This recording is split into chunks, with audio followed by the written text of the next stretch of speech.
Nossa convidada nesse episódio é Nelis Correa, que vai trazer muito pra gente da sua experiência na liderança e também com o empreendedorismo negro. Nelis, seja muito bem-vinda. Muito obrigada, Cibele, obrigada pelo convite. Eu fico muito feliz de estar aqui. Toda a oportunidade que eu tenho de poder trocar, de poder fazer com que a partir da minha presença, da minha representatividade, da minha potência, fazer com que outras mulheres se inspirem, é sempre maravilhoso. Obrigada. Nelis, você faz isso muito bem. Você sempre está rodeada de muitas mulheres e que se inspiram muito na tua trajetória e nas tuas descobertas, no teu Sim. posicionamento. Quando que começou esse movimento para que tu se enxergasse como potência? Olha, eu sou uma mulher de 46 anos, por mais que tenha a carinha de 45 e meio, mas eu nasci, né? Eu digo que eu nasci me sentir assim há muito pouco tempo. Foi em 2020, no momento em que eu entendi quem eu era, aos 40 anos, que dizem que a vida começa aos 40, né? Então, nesse momento em que eu entendi que eu era uma mulher, que eu era uma potência e, para além disso, que eu era uma mulher preta. Porque quando a gente fala, né, quando tu é uma mulher, né, principalmente uma mulher preta retinta, falar que eu nasci com uma mulher preta há muito pouco tempo, as pessoas são meio que um choque. Mas à medida que eu fui tendo esse autoconhecimento e entendendo que eu tenho o privilégio e orgulho de ser quem eu sou, as coisas começam a tomar sentido, entendendo que sim, eu vou ter dificuldades, mas que eu sou muito mais do que elas. E aí, a hora que eu tenho esse entendimento, eu começo a me posicionar e a fazer com que outras mulheres também se vejam dessa forma. Mas claro que é um exercício diário, né? Nem todo dia eu me sinto tão maravilhosa assim. Então, todo dia eu reafirmo palavras, e isso não é clichê de coach nem nada, mas eu reafirmo o quanto, sim, eu sou potente e mereço estar naquele lugar. Porque eu não ando sozinha, né? Tem muitas pessoas, como tu mesmo disse, que se inspiram no que eu faço, mas para mim o mais importante é que os meus filhos, que o meu marido, que a minha mãe veja esse processo que eu estou fazendo, que eu estou trilhando e, claro, pavimentando uma jornada um pouco mais leve para quem está indo por vir. Teu exemplo de inspiração, né? Sim. Inspirar começa já em casa. Exato. Começa naquele núcleo e muito pessoal, né? Que você se sinta assim para a partir de então começar a florescer em outras áreas. Você traz muito a ancestralidade como um pilar de liderança também. Como que isso se traduz na gestão dos negócios? Então, à medida que eu não sei quem eu sou, que eu não sei de onde eu vim, como que eu vou criar um negócio forte, né? Porque eu lido com muitas empreendedoras, com afroempreendedoras. E a maioria das vezes elas vêm a mim buscando o quê? Eu preciso vender mais, eu preciso me posicionar, né? Preciso trazer clientes para mim. Mas à medida que a gente vai conversando, a gente não sabe, ela não sabe de onde é que ela veio. E isso também aconteceu comigo, né? Então, quando a gente tem boa parte da nossa história apagada, quando a gente não consegue acessar o lado verdadeiro da nossa história, qualquer história serve, qualquer coisa serve. E à medida que a gente não tem essa base pronta, o nosso castelo não vai subir da forma certa. Então, quando eu trago essa questão de ancestralidade, eu sempre falo para as minhas mentoradas que não tem a ver com algo de religião, por exemplo, tá? Porque tem pessoas, enfim, né? Eu sou de religião de matriz africana, mas quando eu vou falar isso é sobre quem ela é, qual que é a história dela, qual que é a origem dela, e entendendo que nesta origem, claro que pode ter problemas, pode ter traumas, mas para além disso tem muita potência. Potência é a palavra que eu falo, deve ser, sei lá, meu nome do meio, porque à medida que a gente entende isso, as coisas começam a tomar sentido e, claro, a gente se posiciona de outra forma.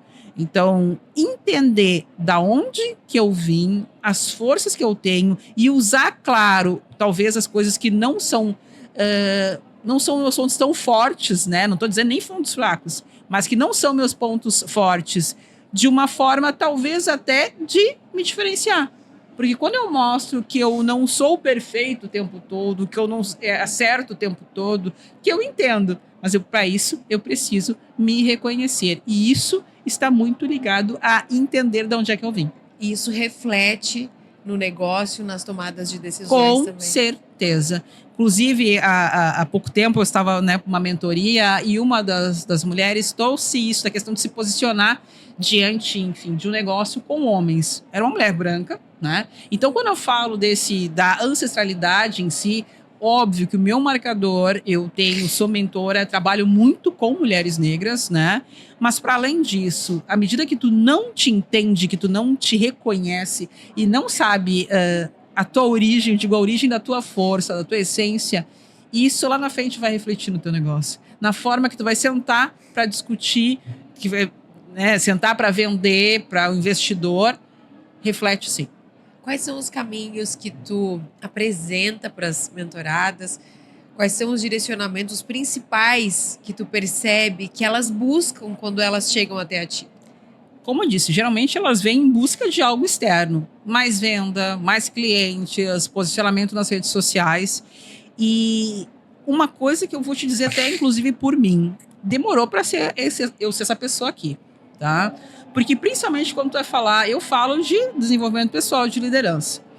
Quando tu vê uma mulher, principalmente uma mulher negra, tu não associa ela a falar dessas questões. Vai associar ela a falar de diversidade, de inclusão, de letramento racial, né? Então é nesses pontos. Então hoje eu tenho uma forma que eu me visto no qual eu falo de negócios, eu falo de liderança, mas eu não deixo nenhum momento de mostrar ser autêntica, de mostrar, de trazer o que eu gosto. E geralmente quando tu tá dentro de um negócio, a gente fica se comparando. Como é que a Gisele faz? Como é que a Cibele faz? Como é que a Cibele se posiciona? Se deu certo para a Cibele, tem que dar certo para mim. E não é assim. Eu posso servir de inspiração, mas eu não devo ser cópia, né? Não devo ser cópia de ninguém e ninguém deve me copiar. Então, o primeiro ponto, quando eu trago das minhas mentorias, das minhas conversas, é essa autenticidade. E hoje, principalmente no mundo de tecnologia, onde, né, tu clica ali no chat GPT, ele já te providencia tudo, o maior desafio é ser a gente mesmo. E quais as principais dificuldades que tu percebeu na tua trajetória para tornar mulheres líderes? A minha, né, foi me ver. Entender que aos 40 anos eu não tinha uma graduação, tá? E que eu vim de uma família matriarcal no qual me estimulavam a quê? Fazer um concurso público, né, ter estabilidade, casar, cuidar de filho, me aposentar e morrer. É isso. Aquela linha reta, né? E à medida que eu fui crescendo e entendendo que não era aquilo que eu queria, que eu tinha muitas inquietações, só que eu não entendia o que era isso. Eu achava que eu tinha problema, né?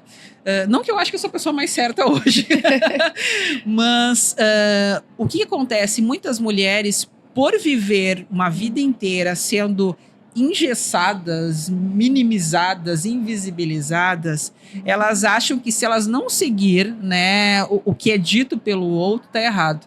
Então, eu tive essa virada de chave, como eu disse, aos 40 anos de idade, no qual eu disse, não quero mais isso. Para você ter uma noção, eu fui professora de dança, eu fui passista de escola de samba, fui rainha de carnaval. Por mais de 30 anos, 22 anos fui um passista. E eu era a pessoa que eu não conseguia usar biquíni na praia. Porque dentro desse espaço do carnaval, eu vestia uma roupa que me servia, entre aspas. E a hora que era só eu não sabia quem eu era. Então, a minha maior dificuldade, e eu vejo que é da maioria das mulheres, e aí eu estou dizendo, indiferente de serem mulheres brancas, mulheres negras, enfim, é conseguir se ver de verdade, sem o olhar do outro, sem a crítica do outro, sem o aval do outro. Ela mesma se enxergar como ela é, né? Exato. E com todas as potências Exato. que ela tem ou pode ter, né? Exatamente. Agora falando, como potencializar essas mulheres nesse ecossistema empreendedor que você citou, né? Que é majoritariamente ainda masculino, Sim. branco. Como que a gente faz a mulher se posicionar além do conhecimento dela com ela mesma, além das capacitações que ela pode encontrar no caminho? Olha, Hoje mais cedo nós estávamos em outro podcast e aí uma pergunta, não foi direcionada a mim, mas para outra menina, era como é que ela se via nesse espaço aqui. E ela disse, não, eu me sinto super à vontade, estou super bem. Eu já digo, não, eu não me vejo nesse lugar, como na grande maioria dos lugares que eu vou, né? Então, hoje, sim, por estar principalmente aqui no lounge do Delas, né, de ter essa parceria maravilhosa com Delas, a gente vê muitas mulheres aqui. Mas a maioria desses eventos do qual, né, inovação, tecnologia, muitos são homens. E aí, como que eu vou chegar? Como que eu vou me posicionar? Como é que eu vou falar? Eu acho que uma coisa que eu trago sempre para as minhas mentorias é comprometa-se e depois aprenda como fazer. Então, eu vou. Nem que seja para ficar quieta. Eu vou. Primeira vez eu fico quieta. Segunda vez eu já dou minha opinião. Até eu ficar sendo lembrada. Então, o ponto, acho que principal aqui, todos os lugares, quer dizer, todos não, está sendo muito abrangente. Muitos lugares não foram feitos para uma mulher que fala, para uma mulher que se posiciona, para uma mulher que é independente. Muitas vezes nós temos que nos diminuir. E eu não aceito mais isso. Então, à medida que eu vou, nem que seja no primeiro momento para ficar só servindo beleza ali, eu já marco. Então, é sobre isso. É sobre entender que é necessário iniciar, fazer. Nem sempre vai dar certo, nem sempre a porta vai estar aberta, mas que a gente continue a fazer até que se torne normal, até que aquilo ali se torne algo que mais pessoas vejam como importante também. Queria que você deixasse uma mensagem para elas que estão nos assistindo e que enfrentam tantos desafios, né? Só como mulher já é desafiador, sim, como empreendedora já é desafiador. Queria que você trouxesse uma mensagem. Tem uma frase que eu uso, que é, enfim, né? Nasci em 1979, zero referências. Mesmo sem ser referência, você seja referência. Porque a gente busca, como eu disse, a gente busca estar com pessoas junto com a gente, se inspirar com pessoas parecidas com a gente. E às vezes, quando isso não acontece, quando tu vai para um espaço onde tu não vê outras pessoas parecidas, tu vai ser a primeira a ter um desafio muito grande. Então, entenda que existem muitas pessoas que precisam do nosso movimento e nem sempre elas vão nos falar. Então, quanto mais a gente, primeiro, entender quem a gente é, ter essa certeza de que a gente não veio no mundo a passeio e fazer com que a cada passo, nem que seja assim centímetros que a gente esteja andando, vai algo se tornando mais fácil. E claro, servindo de inspiração para outras pessoas. Eu entendo que eu nunca estou sozinha. Mesmo num momento que eu esteja, né, fisicamente, tem pessoas que precisam do movimento que eu faço. Com certeza. Muito obrigada, Nelis. Obrigada pelas dicas, por dividir conosco um pouco de todo o seu conhecimento e trajetória também. Até a próxima. Obrigada. Até a próxima. E você continua conosco, acompanhando os outros episódios do Delas Convida. É só acessar. Tem muito conhecimento, muita dica, muita troca para você. Até mais!